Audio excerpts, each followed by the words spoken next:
Bukan dengan kekuatanku ku dapat jalani hidupku tanpa Tuhan yang di sampingku. Ku tak mampu sendiri. Shalom. Salam damai sejahtera dari Tuhan kita Yesus Kristus untuk Bapak Ibu semua. Saya berharap pagi ini, hari ini Tuhan menyertai dan memberkati kita.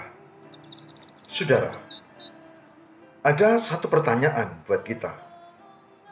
Pernah enggak Bapak Ibu Saudara memperhatikan ada orang lain yang kita kenal menderita dan menghadapi satu masalah yang berat?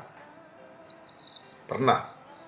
Tapi coba, pernahkah kita mencermati ada orang menghadapi kesulitan dan masalah yang berat, tapi dia bertahan dan dia bangkit dan akhirnya dia memperbaiki diri dan semakin baik dan sukses?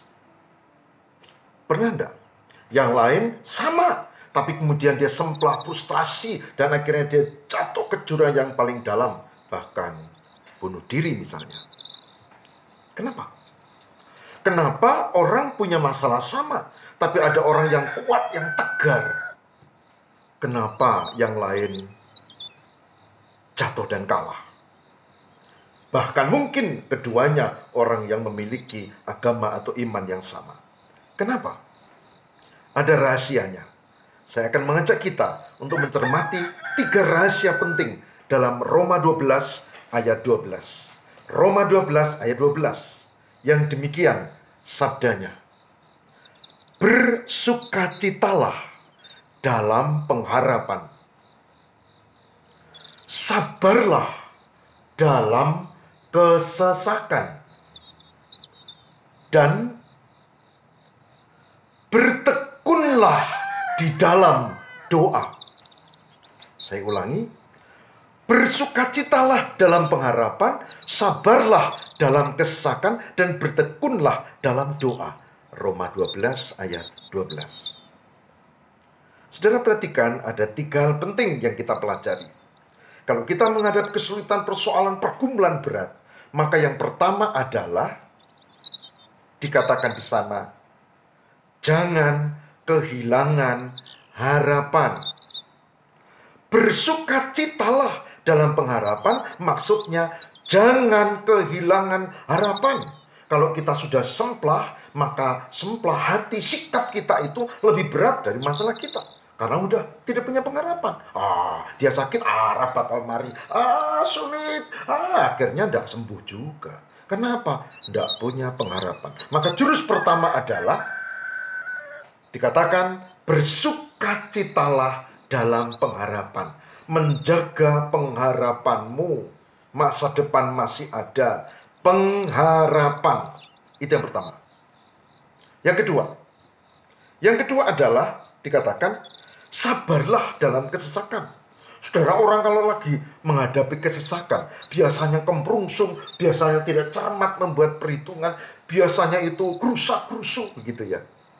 Dan Alkitab memberi nasihat, sabar. Selain pengharapan, sabar, tenang.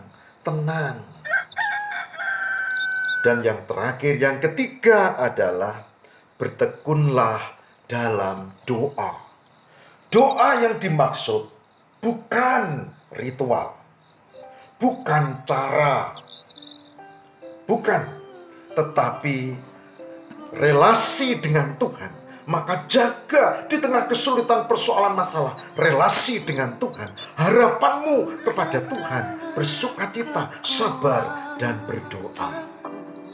Saudara, Roma 12 ayat 12. Bersukacita dalam pengharapan, sabar dalam kesesakan, dan bertekun dalam doa. Karena Tuhan menolong kita. Selamat menghadapi hari ini, hadapi hari ini, dan percayalah Tuhan menolong kita. Amin. Semoga Tuhan memberkati dan menguatkan kami untuk menghadapi hari-hari ini dengan bersukacita dalam harapan, dengan sabar dalam kesesakan, dan bertekun dalam doa. Kiranya Tuhan menolong saya, kami, dan kita semua. Amin.